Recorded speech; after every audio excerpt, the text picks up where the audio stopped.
Godavarikhani Regal shoe mart ముందు శనివారం జాతీయ యువజన కాంగ్రెస్ ఆవిర్భావ దినోత్సవ వేడుకల్ని ఘనంగా నిర్వహించారు.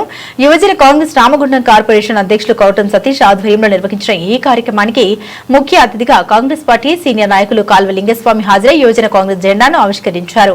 అనంతరం యువజన కాంగ్రెస్ నాయకులతో కలిసి కేక్ కట్ చేసి పెద్ద ఎత్తున సంబరాలు చేసుకున్నారు. ఈ సందర్భంగా కాల్వ లింగస్వామి మాట్లాడారు. యువజన కాంగ్రెస్ నుండే ఎంతో మంది కాంగ్రెస్ పార్టీ నుండి మంత్రులుగా, ఎమ్మెల్యేలుగా, ఎమ్మెల్సీలుగా ఎదిగారని తెలిపారు. ఈ కార్యక్రమంలో కాంగ్రెస్ పార్టీ నాయకులు తిప్పారపు శ్రీనివాస్, గట్ల రమేష్, పెద్దెల ప్రకాష్, చుక్కల శ్రీనివాస్, బెంద్రం రాజురెడ్డి, దూలికట్ట సతీష్, కుడుదల శివ, బాబు మియా, సింహాచలం, దాసరి విజయ్, నజీముద్దీన్, బూర్ల శ్రీనివాస్, పంజా శ్రీను, ఆడపు దశరథం, సది భాస్కర్, అల్లి శంకర్, తౌటం శాంత, దొంతుల కిరణ్, చోపరి శ్రీనివాస్, గంగా మల్లేష్, కన్నాల హరీష్, శివాజీ, రోహిత్ తదితరులు పాల్గొన్నారు.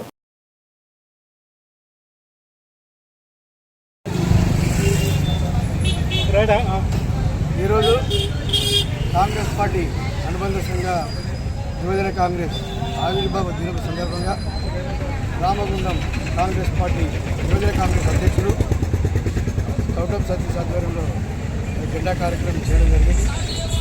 కాంగ్రెస్ పార్టీలో ఒక భాగంగా యువజన కాంగ్రెస్ కీలక పాత్ర వహిస్తుంది. దేశంలో కానీ రాష్ట్రంలో కానీ ఇలా రాహుల్ గాంధీ నాయకత్వాన ఇలా దేశంలో యువజన కాంగ్రెస్ కాంగ్రెస్ అనుబంధ సంఘాలు ఐక్యంగా పనిచేస్తున్నాయి.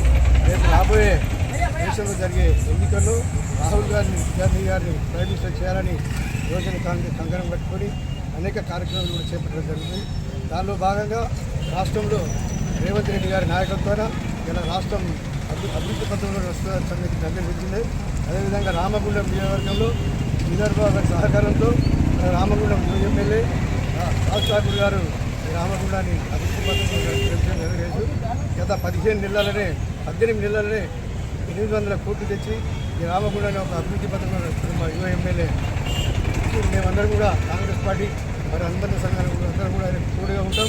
ఇలా మీరు చందాలు ఇస్తున్నారు. రామగుండంలో కానీ 50 డివిజన్లు కానీ డీజిల్ ఒక్కొక్క డీజిల్ ₹1 చొప్పున, అదేవిధంగా లక్ష్మీనగర్లో కానీ ఇలా అండర్గ్రౌండ్ రైలు కానీ రోడ్లు కానీ కరెంటు కానీ వాటర్ సమస్య కానీ ఇవన్నీ అభివృద్ధి ఒక 18 నెలలు మా ఎమ్మెల్యే గారు చేయడం జరిగింది. ఇంకా 3 సంవత్సరాలు ఇంకా పదవి కాలం ఉన్నది. ఈ 3 సంవత్సరాలు ఎంత అభివృద్ధి చేస్తాడో మీరు అందరూ గమనించాలి. తప్పకుండా రేపు స్థానిక ఎన్నికలు కానీ కార్పొరేషన్ ఎలక్షన్ కూడా అతి త్వరలో ఉన్నాయి.